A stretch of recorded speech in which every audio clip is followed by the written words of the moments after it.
Hello friends, welcome to my channel. आज इस video में हम पार्ट ऑफ स्पीच के बारे में समझेंगे। पार्ट ऑफ स्पीच का एक पहला वीडियो मैंने अपलोड किया है जिसमें शॉर्ट फॉर्म में से बताया था कि नाउन क्या होता है, प्रोनाउन क्या होता है। और आज इस वीडियो में डिटेल में हम समझेंगे। काफ़ी टाइम बाद ये वीडियो अपलोड करने जा रहा हूँ क्योंकि समय का अभाव था, कुछ पेपर भी थे। तो चलिए बिना टाइम वेस्ट किए शुरू करते हैं। सबसे पहला पार्ट ऑफ स्पीच है नाउन। नाउन क्या होता है, डेफिनेशन मैंने यहाँ लिख रखा है। एक एक पार्ट ऑफ स्पीच का डेफिनेशन मैं दे दूंगा, अच्छी तरीके से समझाऊंगा ताकि आपको कोई कंफ्यूजन ना रहे। Noun is name of person, place, animal, quality, state, action और थिंग्स। और शॉर्ट फॉर्म में हम नेमिंग वर्ड्स कहते हैं नाउन को। नाउन क्या है? नाम है। बेसिकली किसका नाम है? या तो person, place, animal, quality, state, action, things. अब हम सबसे पहले ये जानेंगे इनको क्या कहते हैं। पर्सन यानी व्यक्ति, व्यक्ति कोई भी हो सकता है, चाहे पुरुष हो चाहे महिला हो। प्लेस, प्लेस क्या, चाहे वो कोई भी प्लेस हो, स्कूल, कॉलेज, कुछ भी हो। एनिमल, किसी जानवर का नाम हो। थिंग, क्वालिटी, कोई ऐसी क्वालिटी हो जो विशेषता हो किसी की, उसके नाम को हम नाउन बोल देंगे। स्टेट, स्टेट मीन्स अवस्था होता है, किसी अवस्था के नाम को बोलेंगे। Action, action means doing word, doing word verb तो होता है लेकिन यहाँ नाउन भी होता है, उसको समझेंगे डिटेल में। अभी आगे बढ़ते हैं। थिंग्स मतलब कोई भी वस्तु हो उसको हम नाउन बोलते हैं। तो चलिए देखिए यहाँ पर्सन, पर्सन में man, women, boy, girl, Sita, Mohan etcetera, मतलब बहुत सारे लोग रहेंगे। कोई भी व्यक्ति रहेगा जिसका नाम कुछ भी रहेगा तो वो क्या हो जाएगा? नाउन हो जाएगा। दूसरा है प्लेस, प्लेस का नाम स्कूल, कॉलेज, स्टेशन, टेम्पल, यानी कोई भी स्थान, शहर, कोई ऐसा स्थान पार्टिकुलरली, जैसे मान लीजिए कॉलेज हो गया आपका, स्कूल हो गया, कुछ भी, तो वो क्या हो जाएगा? नाउन हो जाएगा। एनिमल में डॉग, कैट, काउ, बफेलो, गोट, शीप एक्सेट्रा, मतलब कोई भी एनिमल होगा तो उसको हम नाउन बोलेंगे। आगे क्वालिटी, क्वालिटी क्या होती है? विशेषता। जैसे क्या? ऑनेस्टी, ईमानदारी। ब्यूटी, ब्यूटी मीन्स क्या? सुंदरता। गुडनेस, अच्छाई, गुड मीन्स अच्छा होता है, वो एडजेक्टिव होता है, लेकिन गुडनेस मीन्स अच्छाई, वो क्वालिटी होती है, इसलिए ये नाउन है।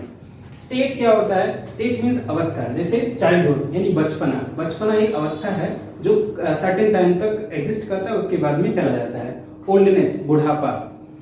इलनेस, बीमारी, काफी टाइम तक बीमारी एग्जिस्ट नहीं कर सकती है, इसलिए क्या है? एक अवस्था है, बीमारी की अवस्था। जैसे मान लीजिए आपको बुखार हो गया तो हमेशा बुखार नहीं रहेगा, कभी न कभी ठीक हो जाएगा। होपलेसनेस, मतलब होपलेसनेस मीन्स क्या होता है? होप मीन्स आशा, लेस मीन्स नहीं है, निराशा, यानी निराशा की कंडीशन एक आ जा रही है, उस अवस्था को हम बोल देते हैं होपलेसनेस। आगे क्या है? Action, action running, walking, swimming, jumping, ये सब क्या है? नाउन है। अब ये कहेंगे कि जीरंड है, जीरंड भी है, लेकिन यहाँ पर क्या नाउन कंसीडर किया जाएगा, कैसे समझेंगे। रनिंग मीन्स क्या होता है? रन मीन्स होता है दौड़ना, रनिंग मीन्स दौड़। वॉक मीन्स होता है चलना, वॉकिंग मीन्स चाल। स्विम मीन्स होता है तैरना, और स्विमिंग मीन्स तैराकी।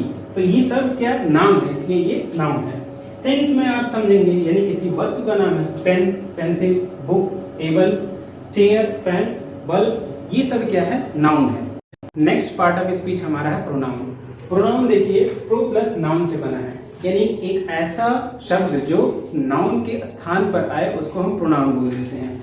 डेफिनेशन देख लीजिए। Pronoun is a word which is used in place of noun, मतलब किसके जगह पर आए? नाउन की जगह पर जो शब्द आए उसको हम क्या बोल देते हैं? प्रोनाउन। देखिए और क्या है? It is used to stop the repetition of noun, मतलब ये क्या करता है?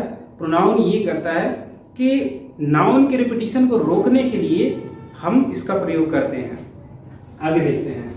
यानी अगर बार बार नाउन रिपीट ना हो, जैसे अगर हमको बताना है राम के बारे में कोई 2-4 सेंटेंसेस, मान लीजिए कि राम अच्छा लड़का है, राम डेली स्कूल जाता है, राम समय से खाना खाता है, तो बार बार राम का नाम रिपीट हो रहा है और उस रिपीटिशन को रोकने के लिए हम प्रोनाउन शब्द का यूज करते हैं, और उस प्रोनाउन शब्द का यूज हम ही यूज करते हैं। चलिए देखते हैं। एग्जाम्पल में लिखा है ही, शी, इट, दे एक्सेट्रा, मतलब इस टाइप के बहुत सारे प्रोनाउन होते हैं। आगे सेंटेंस में देख रहे हैं राम गोज टू स्कूल। अब यहाँ देखिए सेंटेंस ये कह रहा है कि राम स्कूल जाता है, और इसी सेंटेंस को दूसरे शब्दों में लिखूंगा तो ये जो नाम है यानी ये जो नाउन है इसको मैं रिप्लेस कर दूंगा किससे, प्रोनाउन से। तो मैंने यहाँ रिप्लेस किया ही गोज टू स्कूल, यानी वह स्कूल जाता है। राम का नाम लिए बिना मैंने ये सेंटेंस लिख दिया। Next, Meera can dance. अब यहाँ पर ये मीरा क्या है, नाउन है। और दूसरे शब्दों में अगर मैं लिखूं तो शी कैन डांस लिख दिया, मतलब मीरा यहाँ पर डांस कर सकती है। और यहाँ पर क्या हो जाएगा, उसका नाम हाइड कर दिया तो शी कैन डांस। अगला पार्ट ऑफ स्पीच हमारा एडजेक्टिव।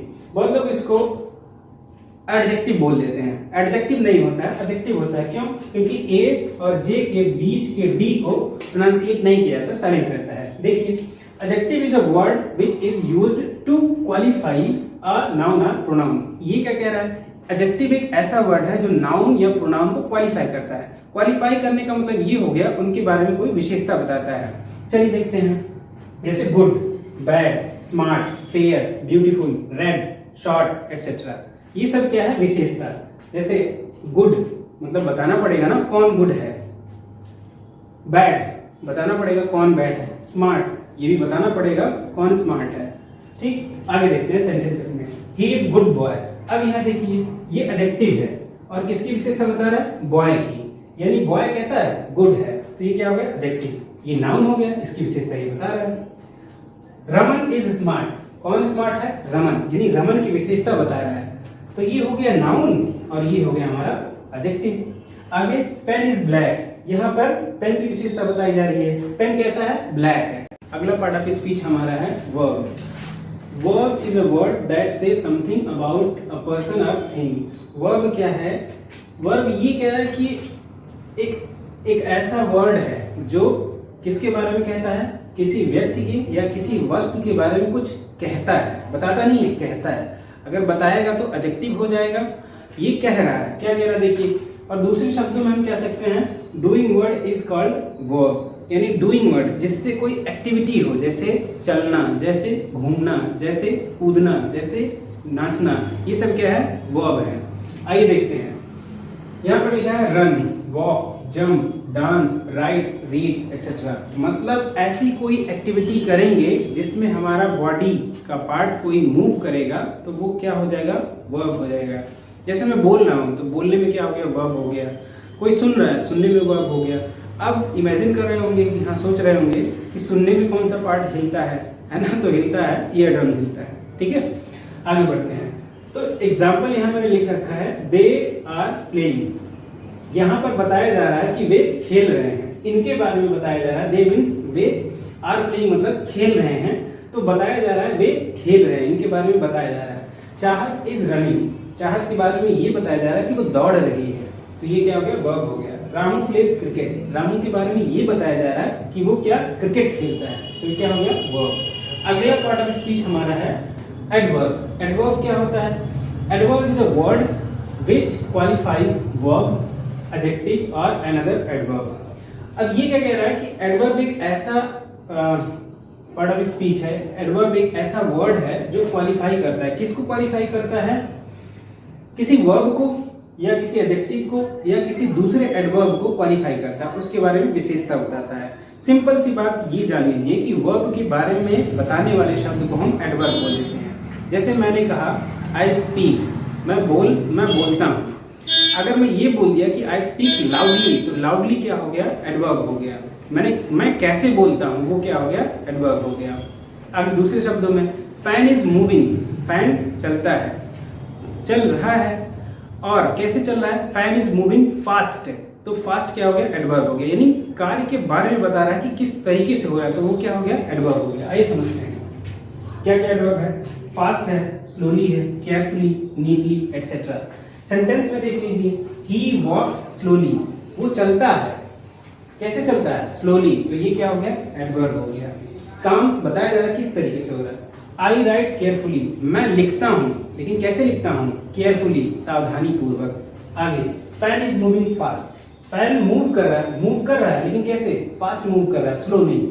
आगे, अमित स्पीक लाउडली, अमित कैसे बोलता है, लाउडली यानी जोर से बोलता है, बोलता तो है लेकिन कैसे, जोर से।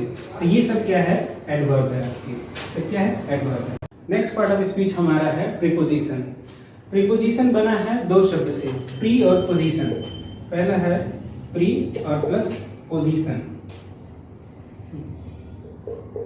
प्री मीन्स होता है पहले और पोजीशन मीन्स होता है स्थिति। मतलब क्या कह रहा है आगे डेफिनेशन देखिए तब समझ में आएगा। A word which is used before noun or pronoun to show its relation with the other words of the sentences।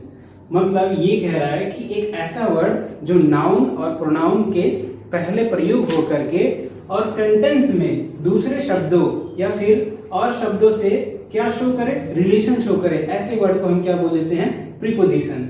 देखिए कौन कौन से प्रीपोजिशन है, इन है, on, at, between, under, behind etcetera, ऐसे बहुत सारे प्रीपोजिशन और भी हैं। एग्जाम्पल से देखते हैं हम सेंटेंस से। The book is on the table. देखिए बुक एक नाउन है और ये टेबल और एक नाउन है, दोनों के बीच में रिलेशन किस तरीके से शो किया जा रहा है कि एक दूसरे के ऊपर है। मतलब बुक इज, बुक है कहां पर, ऑन द टेबल, टेबल के ऊपर। अगला है the cat is under the chair.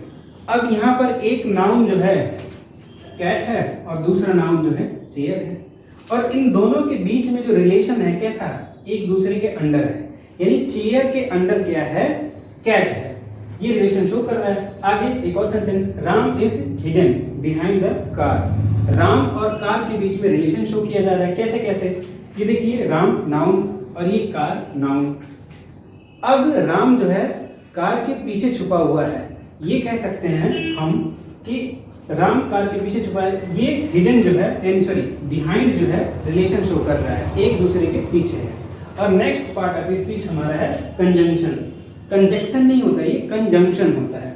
Conjunction is a word that joins two or more than two words, phrases, clauses और सेंटेंसेस। ये क्या कह रहा है, कंजंक्शन एक ऐसा वर्ड है जो जोड़ता है, किसको जोड़ता है, दो या दो से अधिक वर्ड्स को, फ्रेजेस को, क्लॉजेस को और सेंटेंसेस को जोड़ने का काम करता है। कौन, कंजंक्शन। देखिए कौन कौन सी कंजंक्शन है, फॉर, एंड, नॉट, बट, और, येट, सो।